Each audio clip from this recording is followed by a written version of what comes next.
27 ফেব্রুয়ারি 2025 world NGO day. এই NGO ডেতে প্রত্যেক বছরের মতো এবছরেও বর্ধমান সদর পেয়ারা নিউট্রিশন ওয়েলফেয়ার সোসাইটির পক্ষ থেকে 20টি এনজিওকে নিয়ে একটি এনজিও সম্মেলনের আয়োজন করা হয়েছিল, যেখানে ঢাকের তালে এবং প্রদীপ প্রজ্বলনের মাধ্যমে এই অনুষ্ঠানটির শুভ সূচনা করা হয়।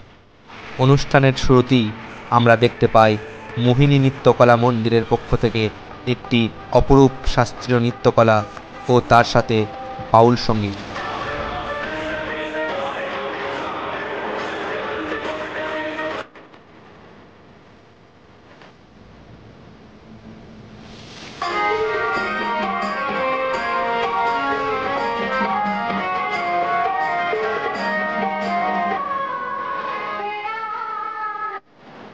এরপর সোসাইটির পক্ষ থেকে তাদের হাতে তুলে দেওয়া হয় একটি করে শংসাপত্র।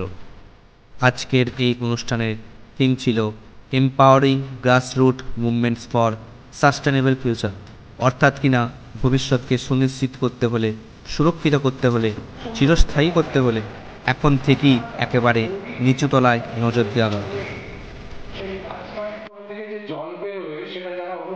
এরপর অনুষ্ঠানটিতে উপস্থিত বিশিষ্ট ব্যক্তিদের বরণ করে নেওয়ার মাধ্যমে অনুষ্ঠানটি এগিয়ে নিয়ে যাওয়া হয়। এখন আপনারা দেখতে পাচ্ছেন বরণ করে নেওয়া হচ্ছে 2 রাষ্ট্রপতি পুরস্কারপ্রাপ্ত শিক্ষক ডক্টর সুভাষচন্দ্র দত্ত এবং গাজ মাস্টার অরূপ চৌধুরী মহাশয়কে।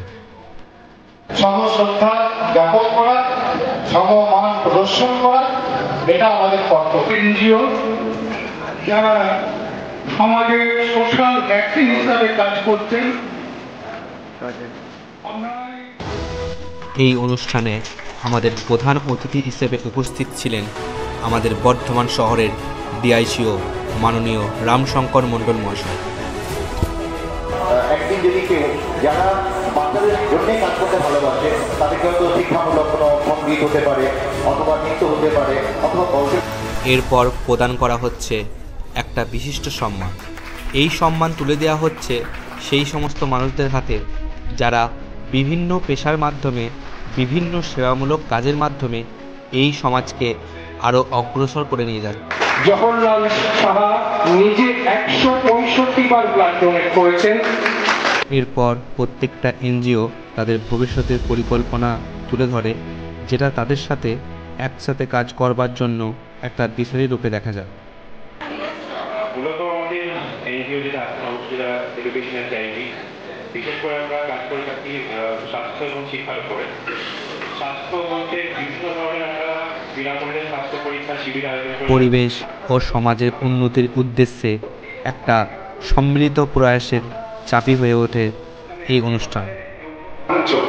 মানে একটা কর্পোরেট বডি না বলে বলা যায়, অ্যাপেক্স বডি মতো বোধহয় করার প্রয়োজন আছে। আমাদের ট্রেনার রয়েছে, আমরা রয়েছি, এবং প্রসঙ্গত আপনাদেরকে আমি যোগ পেশ করে একটু জেনে রাখি। ঠিক এই মুহূর্তে আমার মেয়ে যোগের উপরই পিএইচডি করছে। তো সাধারণ তাদের কাছে আমরা তাদের হাতে একটা করে গাছ তুলে দিই, বলি তোমরা এটাকে যত্ন নাও, এটাকে বাঁচিয়ে রেখো। যতদিন তোমরা পড়াশোনা করবে, যতদিন তোমরা এখানে ভালো কিছু করবে, তখনই এই গাছটা তোমাকে বলে রেখে তুমি মাধ্যমিকে ভালো রেজাল্ট করেছিলে, উচ্চমাত্রার জায়গাটুকু আমাদের এত কম যে খুব কম সংখ্যক মানে লাইন দিয়ে সময় নিয়ে আমাদেরকে স্টেজটা করাতে হয়। আর এই যে অ্যাম্বিয়েন্ট ভ্যাকসিনেশন ক্যাম্প যেটা, সেটা বর্ধমানে যত পুকুরের সংখ্যা আছে তার 10% হয়তো আমরা করে উঠতে পারি, তার বেশি আমরা করেও উঠতে পারি না।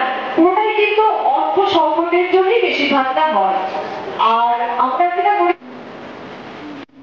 এরপর লাঞ্চ টাইমে আমরা দেখতে পাই একটা অপরূপ নৃত্য ও তার সাথে একটা সুস্বাস্থ্যকর মধ্যাহ্ন ভোজনের ব্যবস্থা।